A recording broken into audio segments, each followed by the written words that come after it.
A paz do Senhor Jesus seja com você. Como já foi dito, que a bênção do Senhor possa estar aí onde você está nos assistindo no nome de Jesus.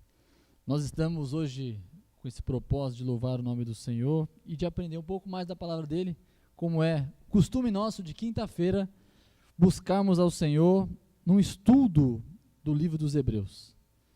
Se você está aí na sua casa, não sei de onde você está nos assistindo, você pode estar abrindo então a sua Bíblia no livro de Hebreus, que nós vamos estar estudando hoje, nessa continuidade, nessa progressão que nós estamos tendo, no capítulo de número 7.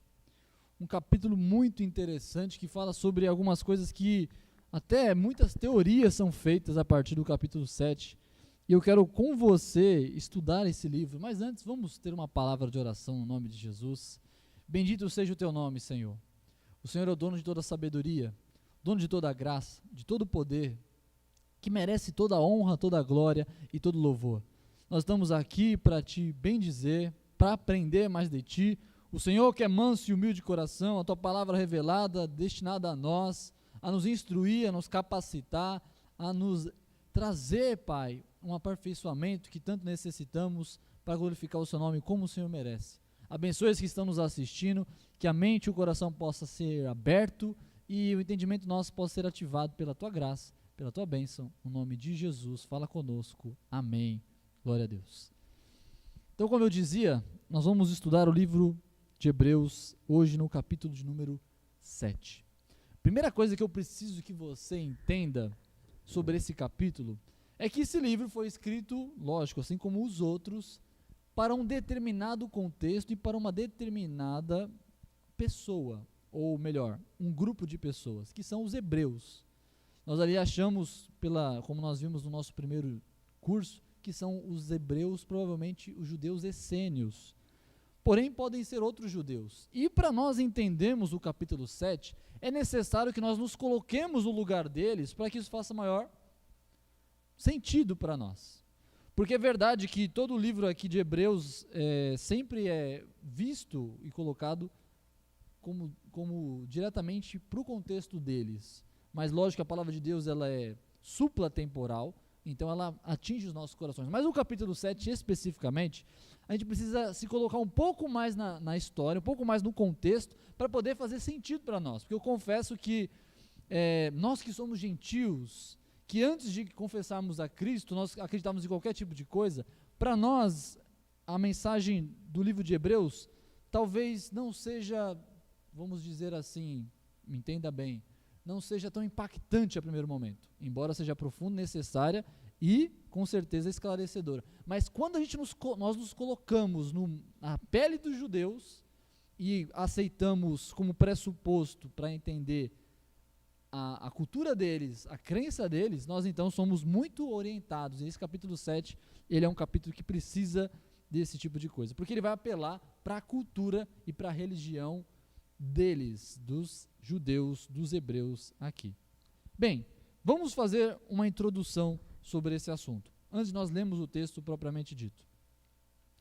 A Bíblia descreve, o livro de Hebreus descreve para nós Jesus como sendo aquele superior a todas as coisas. Nós vimos no capítulo 1 que ele é superior aos anjos, superior a Moisés, superior a Arão, superior a Josué, superior a todos e a tudo. Porque a Escritura, na verdade, diz sobre Jesus. E esses são apenas sinais, setas que apontam para Jesus.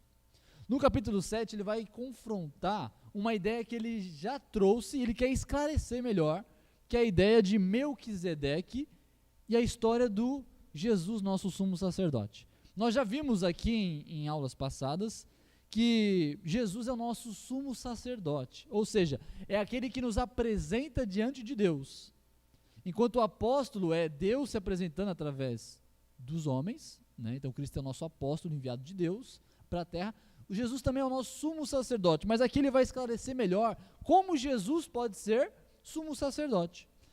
Como justifica o sacerdócio de Cristo, já que ele não era, e aí que já vai um ponto, já que ele não era um membro da tribo de Levi, já que a tribo de Levi é a única que tinha o sacerdócio autorizado.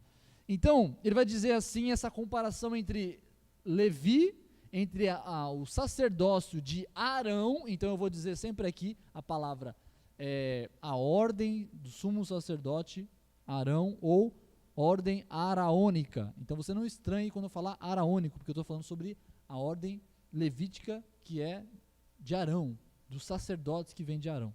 A outra ponta é a ordem de Melquisedeque. Ele falou já sobre Melquisedeque também, e ele vai esclarecer um pouco melhor essa figura. Porque para nós, gentios, Melquisedeque foi alguém histórico, mas para os judeus, quando eles liam o Gênesis, traziam uma grande interrogação. E é muito importante a gente ver também como isso nos esclarece muitas coisas, e até para nós não cairmos em erros fantasiosos aí sobre essa figura desse rei de Salém. Amém? Então vamos lá, ele vai falar sobre o sumo sacerdote, coisa que ele já falou anteriormente, mas ele vai esclarecer melhor, e sobre Melquisedeque, que ele já falou anteriormente também, mas ele vai esclarecer melhor. Então capítulo 7, ele vai fazer essa busca aí minuciosa para esclarecer por que ele diz que Jesus pode e é o nosso sumo sacerdote, e quem é Melquisedeque e o que ele tem a ver com tudo isso. Vamos ler então? Vamos começar do versículo 1 até o versículo 4, que diz assim: porque este Melquisedeque, que era rei de Salém e sacerdote do Deus Altíssimo, e que saiu ao encontro de Abraão quando ele regressava da matança dos reis, e o abençoou. A quem também Abraão deu o dízimo de tudo, e primeiramente é por interpretação rei de justiça, e depois também rei de Salém, que é rei de paz. Sem pai, sem mãe, sem genealogia, não tendo princípio de dias nem fim de vida, mas tendo feito semelhante ao Filho de Deus, permanece sacerdote para sempre. Considerai, pois, quão grande era este, a quem até o patriarca Abraão deu os dízimos dos despojos. Olha só, a primeira pergunta é: quem era Melquisedeque? Duas figuras aparecem aqui nesse texto que nós lemos até aqui: Abraão e o outro, Melquisedeque. Quem é Melquisedeque?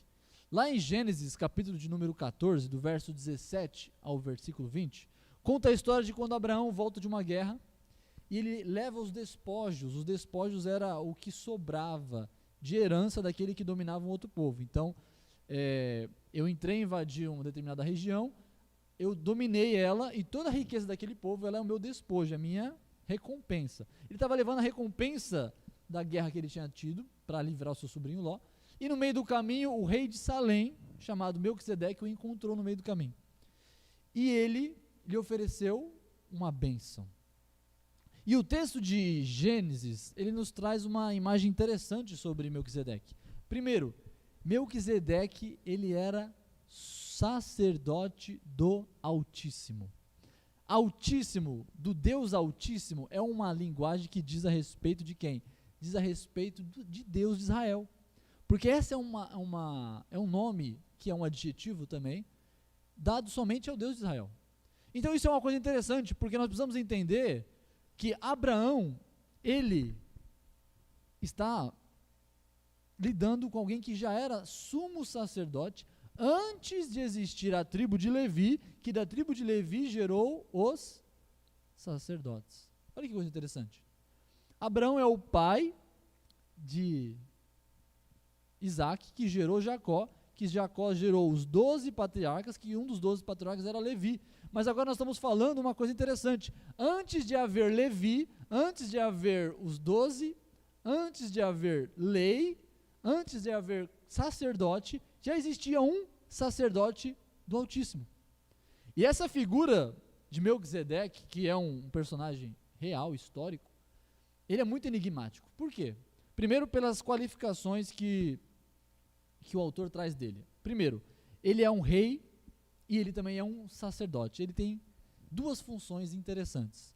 Ele, como rei, ele é um rei que a Bíblia vai dizer aqui, no versículo 2, que ele é um rei de justiça. Olha que interessante. Um atributo que ele vai trazer aqui mais para frente como um atributo também de Cristo. E ele é também um rei de paz. Um reinado que traz paz, talvez por causa da justiça, Então ele tem uma qualidade de ser um bom e excelente rei que governa com justiça e paz. Mas ele tem outro ofício, o ofício de sumo sacerdote. E, olha só, em Israel não existiam essas coisas. Por exemplo, Davi foi o rei de Israel. Ele não era e não podia ser sacerdote, porque segundo a lei mosaica, a lei da Bíblia, somente quem poderia ser sacerdote era alguém que fosse da geração ou da tribo de Levi. E Davi não era, Davi era da tribo de Judá. E todos os reis dali para frente foram descendentes de Davi, que era rei. E Jesus veio da genealogia, da tribo de Judá, não de Levi. E aqui a primeira coisa mais interessante. Quem era esse rei, então, que era tanto sacerdote como rei? O texto vai dizer ainda que, além de ser um sacerdote, fala assim que o próprio Abraão foi lá e reconheceu ele como sacerdote. Coisa interessante. O texto diz assim que o próprio Abraão abaixou sua cabeça para receber a sua bênção. E a outra parte diz que ele ofereceu a esse sacerdote os seus dízimos. Olha que coisa interessante. Já existia alguém antes da lei que era sacerdote, que era rei, que recebeu a bênção, o próprio patriarca da geração que gerou o povo de Israel, o povo hebreu, e que se sujeitou a ele, entendendo que ele era superior a si mesmo. Mesmo Abraão sendo homem da promessa, ele recebeu a bênção desse sacerdote. Mesmo Abraão sendo escolhido de Deus para sair e multiplicar e se tornar e ser benditas famílias por meio dele, ele se sujeitou para receber a bênção deste homem. E aí esse homem, o texto vai dizer assim que ele é sem pai, sem mãe, sem genealogia. E aí aqui muitas pessoas fazem várias teorias sobre Melquisedeque. Será que Melquisedeque era Jesus pré-encarnado, uma espécie de teofania? Teofania é uma aparição de Deus na terra antes da encarnação, antes de Jesus. Será que ele era uma espécie de espírito? Não tinha mãe nem pai, do nada aparece, do nada some. Quem é esse homem? A Bíblia realmente não dá muitos detalhes. E o autor de Hebreus, quando ele vai falar sobre esse assunto, ele também não, vamos dizer assim, ele parte pela revelação do Espírito a ele, lógico, mas ele também usa de olhar para esse personagem e tirar dele algumas ilustrações que correspondem, de fato, ao Messias. Ele é uma espécie de tipologia de Jesus. O que é tipologia? Tipologia não significa que é a pessoa, é um tipo, é um modelo, é algo que diz sobre algo que vai ser. Tipologia nós podemos dizer como se fosse uma sombra. A sombra é uma projeção daquilo que é real. A tipologia é a sombra, o que é real é Cristo, por exemplo. Melquisedeque é um tipo de Cristo. Ele tem as qualificações, tipos que combinam com Cristo, mas que ele não é o próprio Cristo. O que ele está dizendo quando ele diz assim que ele não tem pai, nem mãe, nem genealogia, ele está dizendo que ele era sumo sacerdote de uma maneira diferente do que era requerido dos sacerdotes da ordem araônica. Porque segundo a ordem araônica, você só poderia ser sumo sacerdote ou sacerdote se fosse da tribo de Levi. Ou seja, quando um sacerdote da tribo de Levi, um sacerdote qualquer, fosse se identificar, ele precisava falar a sua geração passada. E ele está dizendo aqui que Cristo é um tipo de sumo sacerdote como o de Melquisedeque. Porque Melquisedeque, ele não dependia para ser sacerdote daquilo que dependia para ser sacerdote na ordem de Arão. Entende? Ele está colocando dois tipos de ordem, a ordem de Arão e a ordem de Melquisedeque. Ele está falando, Jesus é do tipo da ordem de Melquisedeque. Por isso que ele vai dizer no versículo 3, sendo feito semelhante ao Filho de Deus. Ele está dizendo o seguinte, ele é semelhante, não é o próprio, ou seja, não é o próprio Jesus, e ele tem tipificações que correspondem a Cristo, e que isso nos mostra quem é Cristo e como sua ordem já existia desde o princípio. E na verdade, quando Melquisedeque abençoa Abraão, é como se uma ordem superior estivesse consagrando outra. Então a ordem que vai sair de Abraão na sua geração e que vai dar em Levi e nos sacerdotes, ela foi abençoada pela essa primeira, ok? Então quem era Melquisedeque? Melquisedeque era esse rei, sacerdote, que vai servir como tipologia para mostrar que, para os hebreus, lembra que eu disse no início, para os hebreus, que não existe apenas uma ordem de sacerdotes, não existe só apenas um tipo de sacerdotes, mas existe uma ordem que é maior e que prevalece para sempre, a qual Jesus é. Mesmo não sendo da tribo de Levi, Jesus é. Ok? Por isso que ele pede para considerar quão grande é esse homem. Então ele começa a fazer as comparações. Vejamos a comparação que ele faz entre a ordem de Melquisedeque e a ordem dos levitas, ou a ordem araônica de Arão, como sendo o pai dos sacerdotes. Versículo 5: E os que dentre os filhos de Levi recebem o sacerdócio, têm ordem, segundo a lei, de tomar o dízimo do povo, isto é, de seus irmãos, ainda que tenham descendido de Abraão. Olha só que coisa interessante. O versículo 5 está falando sobre Levi. Levi, que era, como vou voltar e vou sempre enfatizar isso aqui, porque o texto é sobre isso, então toda hora eu vou falar. Levi é uma parte das tribos de Israel, que se tornou aí a única que poderia ter sacerdotes. E ela está dizendo aqui sobre Abraão. E a pergunta que a gente faz é a seguinte: quem era Abraão? Abraão era o homem mais importante da sua época. Abraão era o pai espiritual. Abraão era o maior patriarca. Abraão era o abençoado com a promessa. Abraão é o maior. Quando Jesus estava conversando certa vez com os fariseus, eles falaram assim: quem você acha que você é? Nós somos filhos de Abraão. Então Jesus falou assim: antes de Abraão, eu sou. Olha que coisa interessante. Ele fala que ele antecede Abraão, mostrando aí sua eternidade, a sua divindade e mostrando a sua superioridade. E o texto aqui está falando justamente sobre isso. Apesar de Abraão ser um cara tão importante, e o autor não está desclassificando Abraão, mas mostrando a superioridade da ordem de Melquisedeque, que é a ordem de Cristo também, ele diz assim, que Levi tinha supremacia sobre as demais tribos. O que isso significa? Significa que Levi, fazendo parte das outras tribos, nós podemos ver aqui, por exemplo, nessa genealogia, né, aqui nós temos aqui Abraão, Agar e Sara. Agar gerou Ismael, Sara gerou Isaac, Isaac gerou Jacó, e Jacó com Lia, com Zilpa e com Raquel e Bila, gerou os 12 patriarcas. Uma coisa interessante, os 12 patriarcas são os que representam todo o Israel, todo Israel. O que isso mostra pra gente? Quando a gente olha para essas tribos, a gente observa algumas coisas. Primeiro, são 12. Segunda coisa, uma delas foi substituída pelos seus herdeiros, que é a geração de José. Aqui nesse gráfico, a gente pode ver o seguinte, que cada um deles tinha uma região que o próprio Deus determinou para que eles morassem e fizessem ali o seu lugar. Nós vemos aí que José foi substituído pelos seus 2 filhos. Quando Jacó traz a bênção, e aqui eu quero trazer um esclarecimento, ele, na hora de abençoar, ele abençoa Efraim e Manassés como se fossem filhos dele. Então, Efraim e Manassés, eles não são uma tribo cada um, mas os 2 são uma tribo só. Então eles são meia tribo, vamos dizer assim. Porém, de todas que receberam, então se você fizer as contas, por exemplo, você contar aqui, todas as tribos que estão nesse mapa, você vai perceber que está faltando uma, é a tribo de Levi. E se você contar, contar e somar de Levi, você vai ver que tem 13. Você fala assim, olha, o que está acontecendo? Aí você precisa lembrar isso que eu acabei de dizer.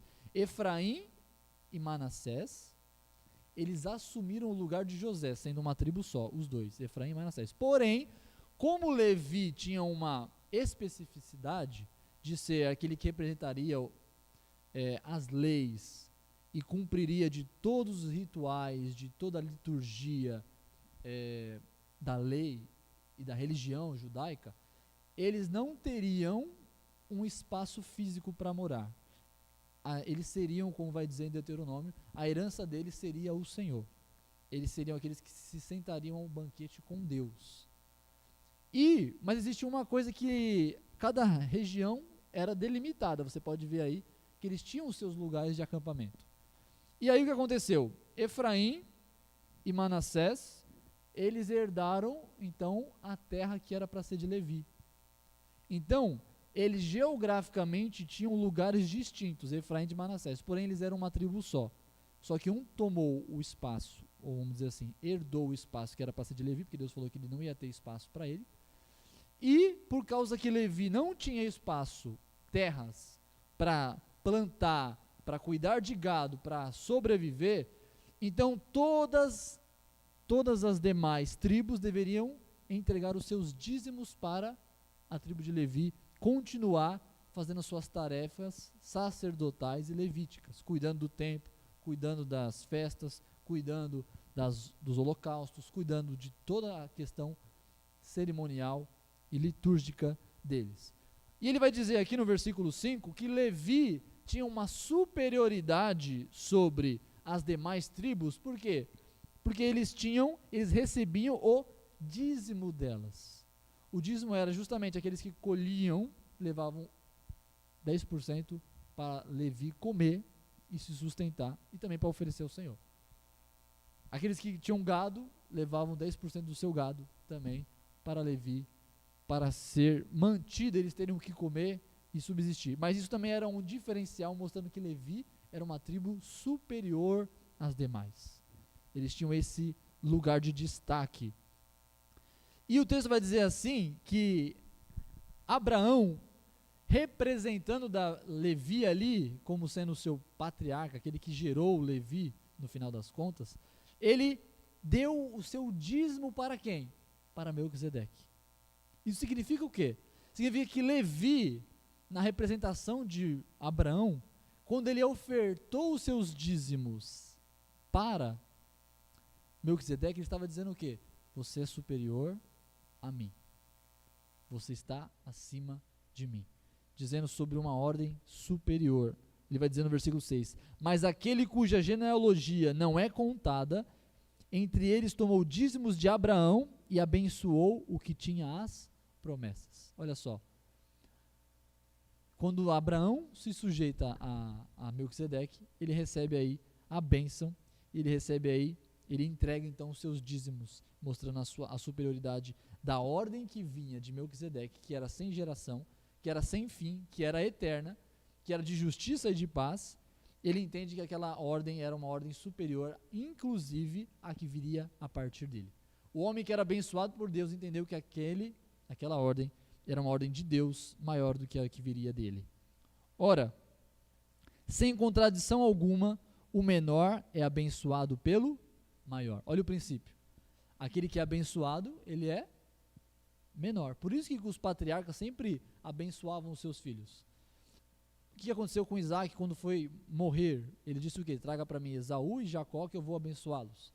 Quando Jacó sentiu que ia morrer, o que ele fez? Chamou os seus filhos e os seus netos e abençoou cada um deles. É o superior abençoando o inferior. Então, quando Abraão se sujeita a receber a bênção de Melquisedeque, ele está reconhecendo que ele é inferior. E o que ele está querendo dizer com tudo isso é que se Jesus é da ordem de Melquisedeque, uma ordem diferente da que os hebreus tinham como única, então significa que a ordem de Jesus é maior e não depende da geração, não depende do tempo, não depende da sucessão, não depende de quem foi meu pai, quem foi meu antepassado, depende que Deus instituiu uma ordenança maior que a ordem de Melquisedeque. 8.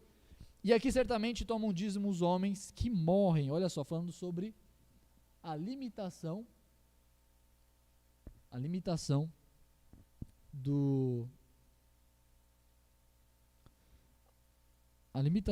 que existia nos sacerdotes. Então, entre Levi e todos os demais, Levi era superior. E agora nós vemos aqui, do versículo 6 ao versículo 9, que Melquisedeque era maior que Abraão e que o sacerdócio ele era insuficiente, olha só. E assim para dizer por meio de Abraão até Levi, que recebe dízimos, pagou dízimos, porque ainda ele estava nos lombos de seu pai, quando Melquisedeque ele saiu ao encontro. Tudo isso aqui a gente já explicou, mostrando aí que Abraão representou Levi quando esteve ali oferecendo. Então, Melquisedeque é maior do que Levi. De sorte que se a perfeição fosse pelo sacerdócio levítico, porque sob ele o povo recebeu a lei, que necessidade havia logo de que outro sacerdote se levantasse, segundo a ordem de Melquisedeque, e não fosse chamado segundo a ordem de Arão? Ele está perguntando a seguinte questão: se o sacerdócio de Levi é tão precioso e tão fundamental, a pergunta é, por que ele nunca aperfeiçoou ninguém? A pergunta é, por que ele nunca resolveu nada? Por que ele é sempre cíclico e nunca tem fim? Nunca tem fim não no sentido de ser eterno, mas no sentido de resolver o problema. Ele está aqui dizendo o seguinte: existe um problema, e o problema não está sendo resolvido, ou seja, está sendo ineficiente o sacerdócio. O sacerdote não está resolvendo o problema do pecado que está gerando morte, porque ele continua fazendo as mesmas coisas, e passou-se desde o tempo de Levi, desde o tempo de Arão, até os dias do primeiro século que ele escreve a esses hebreus, e fala assim, e nada se aperfeiçoou, nada mudou. Ou seja, precisamos de um sacerdócio melhor, precisamos de algo superior que resolva esse problema de uma vez por toda. Porque o que está parecendo, e o que de fato é que a ordem de Arão, a ordem do sacerdócio, ele era provisório, ele era um curativo, ele não era a cura, ele era apenas um curativo. Ele servia por um período de tempo, por isso é um sacerdócio temporário, ineficiente, importante, precioso sim, mas ele é inferior porque ele não resolve o problema. Ou seja, se fosse perfeito, olha só a condicional que ele coloca, se a perfeição fosse pelo sacerdócio levítico, estava tudo certo. Mas o que aconteceu é que não resolveu o problema. Não cumpriu tudo. Ele apenas postergou, como o Hebreus vai dizer mais tarde aqui, que é por causa de sangue que se vem, então prorroga-se a ira de Deus. É através do sangue derramado, que fazia com que houvesse uma semelhança, mas não era algo voluntário, não era algo efetivo, porque aquele que era sacrificado não era perfeito de fato, e não era consciente de fato, não existia de fato perfeição naquele holocausto. Por quê? Primeiro, o cordeiro não havia pecado de fato. Esse era a solução e o problema. O problema por quê? Porque ele não estava consciente do que estava fazendo. O outro problema, ele não era voluntário. O cordeirinho, quando era levado para ser sacrificado, ele não estava ali porque queria. Ele estava ali porque alguém levou ele. Então isso fazia com que o sacrifício nunca era perfeito. E outra coisa, os sacerdotes que ofereciam, eles primeiro precisavam se purificar para depois apresentar o povo diante de Deus. Ou seja, eles não eram perfeitos também. O sacerdote que apresentava a oferta, ele não era perfeito, precisava ser aperfeiçoado. E isso fazia com que, determinado tempo, ele representava o povo de ano em ano diante do Santo dos Santos. Porém, quando ele morria, tinha que vir um sucessor. E essa jornada continuava. E ela nunca terminava. Era cíclica e não tinha um fim. Então ele fala o seguinte: existia um sacerdócio antes da lei, antes do sacerdócio, e existe um sacerdócio dos levitas, e agora existe um superior que é o de Cristo, que é o mesmo do passado. Ou seja, o sacerdócio nunca parou. O sacerdócio de Melquisedeque era na época antes da lei. Depois veio a lei como provisória para preparar o dia que viria o definitivo novamente, que seria aquele segundo a ordem de Melquisedeque, que é Jesus. Porque mudando-se o sacerdote, necessariamente se faz também mudança da lei. Olha só que coisa interessante. O sacerdócio tinha caráter provisório, o sacerdote ministrava as leis, o sacerdote era um elo entre Deus e os homens, não era perfeito e não aperfeiçoava. E aqui eu coloco um gráfico para a gente tentar entender daqui para frente. Como eu disse, para isso fazer efeito no seu coração, você fala, nossa, quanta informação, e eu não estou entendendo ainda a aplicação de tudo isso. É que você precisa se colocar no lugar do judeu, que acreditava que Abraão era o maioral, e que só existia o sacerdócio de Arão. E ele está provando pelo texto que Jesus, existia uma ordem, que é a ordem de Melquisedeque, separada, que antecede a de Arão, e que Jesus faz parte dessa ordem, independente da outra ordem, da ordem provisória. Então aqui nós apresentamos as duas ordens aqui nesse gráfico.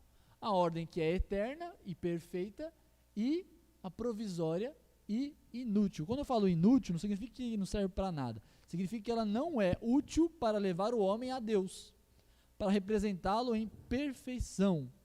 Por quê? A lei, ela não conseguia aperfeiçoar o homem, ela não mudava o homem. Ela fazia um curativo, vamos colocar assim. Vamos ver os versículos 12, então, versículos 13 ao 28, na verdade. Porque aquele de quem essas coisas se dizem, pertence a outra tribo, da qual ninguém serviu ao altar. Ele está dizendo sobre a tribo de Judá. A tribo de Judá é a tribo de Jesus. E a pergunta é justamente essa. Como Jesus, sendo da tribo de Judá, pode ser sumo sacerdote? E ele vai responder.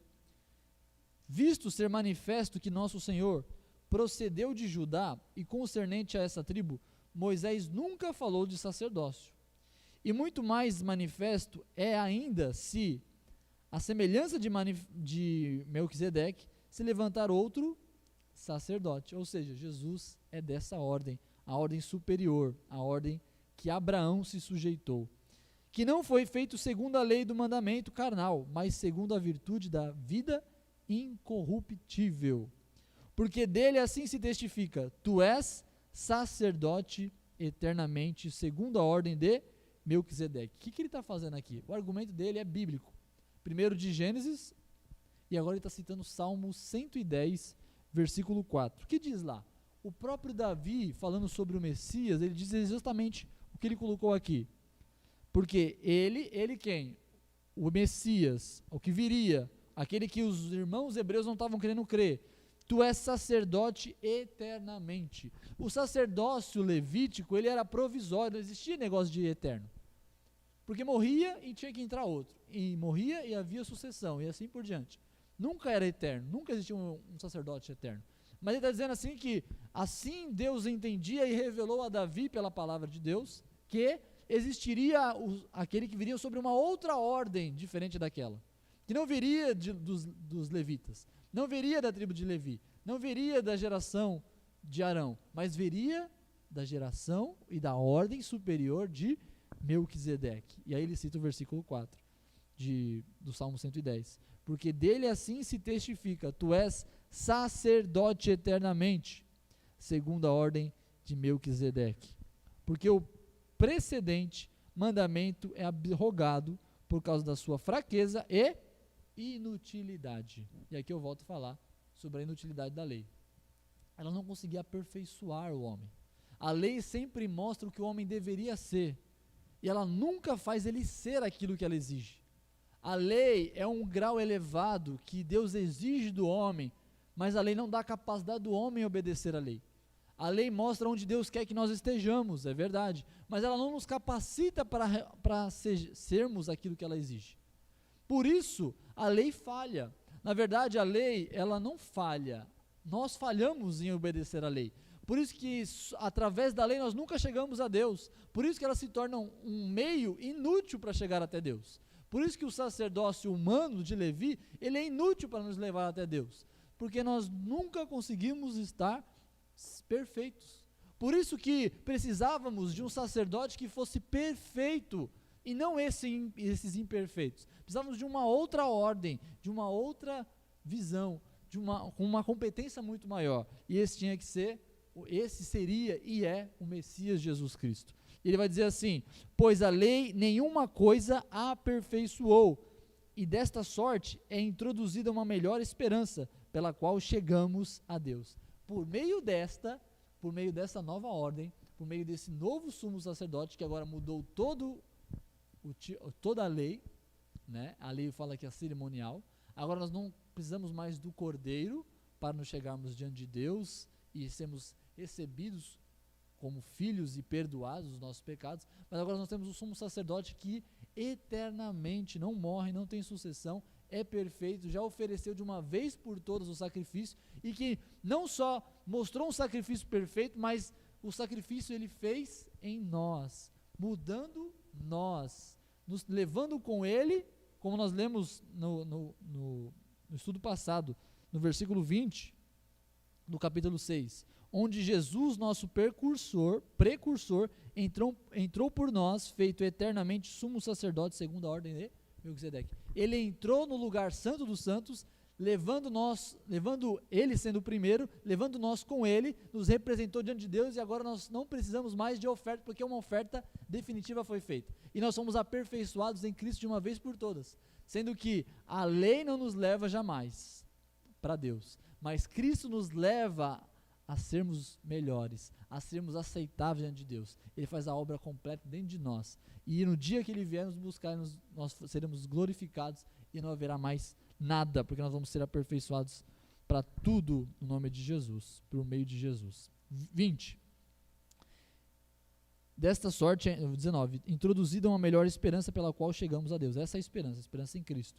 E visto como não é sem prestar juramento, porque certamente aqueles sem juramento foram feitos sacerdotes, mas este com juramento, por aquele que lhe disse, jurou o Senhor, e não se arrependerá, tu és sacerdote eternamente, segundo a ordem de Melquisedeque. Olha só o que ele cita. Ele cita aqui novamente a outra parte do versículo de Salmos, dizendo sobre juramento de Deus. Ele fala assim, a ordem de Melquisedeque, que é a ordem de Cristo, que é maior, e vocês devem crer, vocês não devem continuar nessa vida de esperar sacerdotes, esperar rituais, esperar e confiar em essas oferendas. Vocês precisam entender que esse Cristo agora, ele foi levantado, não só ungido por Deus, numa ordem superior, mas o próprio Deus sobre esta ordem jurou, dando peso dobrado de eficácia, dando peso dobrado de garantia, dando peso dobrado, porque a primeira ordem, ele está dizendo, comparando as duas, a primeira ordem não teve juramento de Deus, a segunda ordem, que é superior, que é a de Melquisedeque, que é a de Cristo, ela é uma ordem que foi jurada por Deus. Deus garantiu com seu próprio nome de que ela seria melhor, mais exaltada e eficaz. 22. De tanto melhor conserto, Jesus foi feito fiador. Olha só, o juramento faz isso, se torna um fiador. Sabe quando você vai comprar uma casa, você precisa de um fiador, alguém que, caso você falhe, ele garante o que você falhou? Jesus é fiador dessa aliança. Então, ainda que a gente erre, ainda que a gente falhe, Jesus vem como um sumo sacerdote perfeito e supre as nossas falhas, e aí nós somos sempre colocados como dignos diante de Deus, por causa de Jesus. 23. E na verdade aqueles que foram feitos sacerdotes em grande número, porque pela morte foram impedidos de permanecer, mas este, Jesus, porque permanece eternamente, tem um sacerdócio perpétuo. Olha só que eficácia, olha só que perfeição. Por isso o perfeito sumo sacerdote, porque ele não morre, ele não precisa de sucessores para continuar o que ele não conseguiu acabar, ele é eterno, ele se coloca diante do Santo dos Santos e intercede por nós o tempo todo. Isso deve trazer para mim e para você, no nosso coração, confiança. Você imagina o coração dos hebreus, quando o sacerdote morria tinha que ser levantado outro. Será que ele vai interceder corretamente? Será que ele vai fazer tudo certinho? Será que ele vai continuar nos representando diante de Deus? Será que quando ele entrar no Santo dos Santos ele vai levar o meu sacrifício? Agora nós temos um sacerdote que é sumo sacerdote, Cristo, que é eternamente, que não morre e que já fez de uma vez por todas o sacrifício e não precisa de outro, porque ele fez completo, porque ele fez o melhor conserto, porque ele é alguém que é eterno, perpétuo, que sempre será o nosso representante diante de Deus. Portanto, 25, pode também salvar perfeitamente os que por ele se chegam a Deus, vivendo sempre para interceder por eles. Olha só que coisa interessante, vivendo sempre para interceder por eles. As intercessões que Cristo faz no Santo dos Santos, ela é permanente, perpétua, contínua, ininterrupta, ou seja, não uma vez por ano, é o tempo todo. Ele está no Santo dos Santos porque ele é digno de estar ali o tempo todo. O sacerdote tinha que entrar uma vez por ano. Olha a supremacia de Cristo em relação a isso. Ele está ali o tempo todo e intercede por nós a todo momento. Se você orar agora, Cristo está no Santo dos Santos intercedendo por ti. Por isso que nós vemos aí a eficácia do seu sacerdócio. 26. Porque nos convinha tal sumo sacerdote, santo, inocente, imaculado, separado dos pecadores e feito mais sublime do que os céus. que não necessitasse, como sumo sacerdote, de oferecer cada dia sacrifícios, primeiramente por seus pecados e depois pelo do povo, porque isso fez ele uma vez, oferecendo a si mesmo. Qual a diferença também da supremacia do sacerdócio de Cristo? É esta, qual? Que ele não só tem uma ordem maior, não só é eterno, perfeito, mas a qualidade do sacerdócio dele é melhor. Ele é imaculado. Ele não precisa oferecer sacrifício por si mesmo, porque ele é santo por natureza. Ele é perfeito por natureza. Ele é santo por natureza. Então, quando nós chegamos diante desse sacerdote, ele não precisa, ele não é provisório. Quando ele faz o sacrifício uma vez por ano, ele é purificado, ele entra no Santo dos Santos, depois ele precisa fazer outro sacrifício de novo. Não, esse é perfeito. Por isso nós podemos perfeitamente também sermos salvos por ele. Essa é a nossa confiança. Porque antes o sacerdote não era perfeito. O sacerdote não era, vamos dizer assim, legítimo, competência perfeita. Ele era incompleto, ele era imperfeito, ele precisava ser aperfeiçoado. Então, quando ele apresentava a gente, mal ele podia apresentar ele mesmo. Agora, Cristo não. Cristo nos apresenta perfeitamente, porque ele é alguém que é imaculado, alguém que é sem mancha, alguém que é separado dos pecadores, alguém que não é pecador, alguém que é sublime, maior do que tudo e de que todos. E 28, para finalizar, porque a lei constitui sumos sacerdotes a homens fracos, a homens limitados.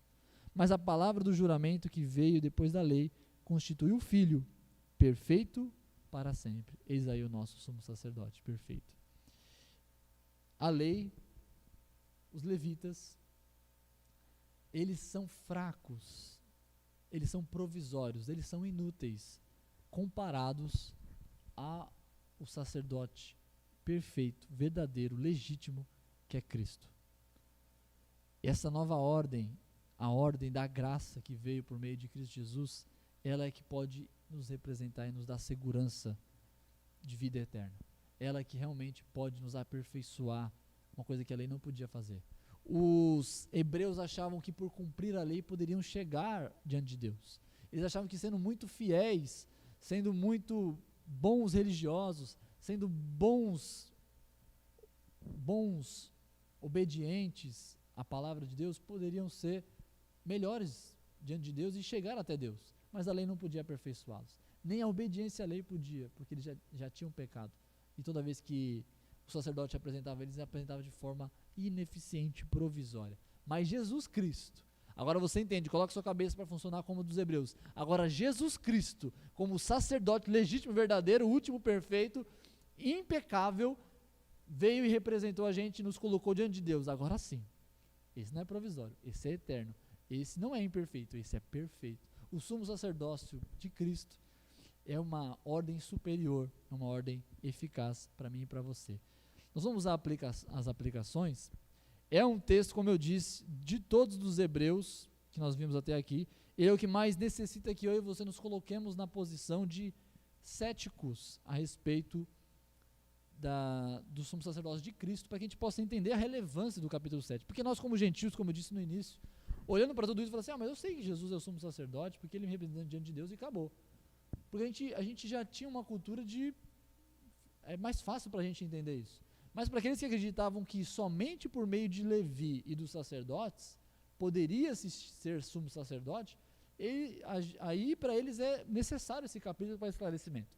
E para nós é importante sabermos isso, porque nós conseguimos olhar para Cristo e entender, ele de fato é o perfeito sumo sacerdote. Ele de fato, diferente dos outros que eram provisórios e limitados, esse não, esse é eterno e perfeito. Amém? Então que isso possa nos ensinar a entender esse sacerdócio de Cristo. Então vamos aplicar essa mensagem para as nossas vidas. Primeira coisa que nós aprendemos essa noite: Jesus é justiça e paz. Lembrando que Melquisedeque, ele era uma tipologia de Cristo. Ele tinha sim pai e mãe, ele não era um ser extraterrestre, vamos colocar assim. Ele não era diferente. A diferença é que ele usa o silêncio da escritura a respeito da figura de Melquisedeque para aproveitar e dizer assim, olha só, a ordem que Melquisedeque tem ela é uma ordem como a de Cristo, que nós estamos vendo agora, uma ordem diferenciada, que não necessita das mesmas coisas que essa outra ordem inferior necessitava. Então Jesus, ele é, como Melquisedeque, um rei, e ele é não só um rei, mas ele é o sumo sacerdote de paz. Ele tem esses dois atributos, coisa que o sumo sacerdote não tinha e nem o rei tinha. Ou é rei, ou é sumo sacerdote, nunca os dois. Por isso a ordem é maior, porque Cristo é de uma ordem superior de majestade e de sacerdócio. Segunda coisa que nós aprendemos é, Jesus foi predito como sumo sacerdote. Olha só, no Gênesis nós já temos o relato de como o Cristo seria, como ele viria e que tipo de ordem ele faria parte. Na verdade, a ordem dele, né? Quando vamos à ordem de Melquisedeque é porque o nome dele aparece antes do nome de Jesus Cristo. Mas ele é um tipo que, na verdade, é de um todo. Ele é uma figura do real. Na verdade, essa ordem é de Cristo, né?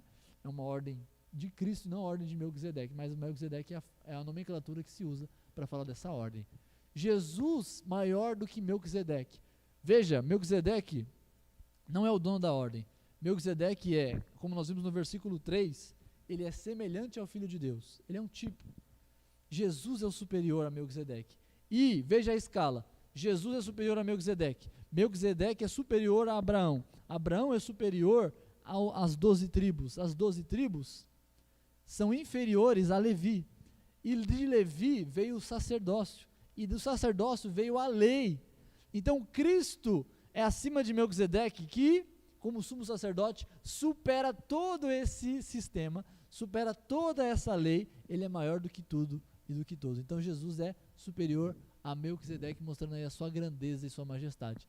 Jesus é maior do que Abraão, Jesus é maior do que Levi, Jesus é maior do que a lei. A lei não é intermediária, Cristo é o intermediário entre Deus e o homem, porque ele é o próprio sumo sacerdote. Jesus é maior, Jesus pertence a outra ordem sacerdotal, por isso que ele pode ser da tribo de Judá e ainda assim ser sumo sacerdote, porque ele é de uma outra ordem, a ordem eterna e perfeita. Jesus é eterno. Veja, Jesus, como o próprio texto diz lá, que nós lemos, que nós citamos, que antes de Abraão ser, ele já era, ok? Olha só, Jesus já sendo tipificado lá, né? Aqui mostra a divindade de Jesus e mostra a sua eternidade também. Jesus é perfeito, ele é nosso sumo sacerdote perfeito. Ele é o único que pode perfeitamente, a palavra perfeito traz essa conotação de completo, de pleno, de total, que não existe vírgula, nem erro, nem problema, nem imperfeição, é perfeito. Jesus nos representa diante de Deus eternamente, olha que alívio. E Jesus é o perfeito sumo sacerdote que nos garante vida eterna. Que essa palavra possa ficar no nosso coração. Esse capítulo 7 é um pouco mais difícil, se tenha paciência, leia novamente, lembrando de tudo isso, lembrando que está em jogo essas duas ordens, esses dois personagens, e que o Espírito Santo possa te fazer comemorar, se alegrar e sentir seguro por aquilo que Jesus, como sumo sacerdote, nos coloca diante de Deus de uma forma eficiente. Então aqui ele esclarece para nós a figura enigmática de Melquisedeque, o que ele representava, o que ele queria dizer toda vez que ele citava Melquisedeque nos capítulos passados que nós já vimos, e como Jesus pode ser o nosso sumo sacerdote, mesmo não sendo da geração da tribo de Levi. Amém?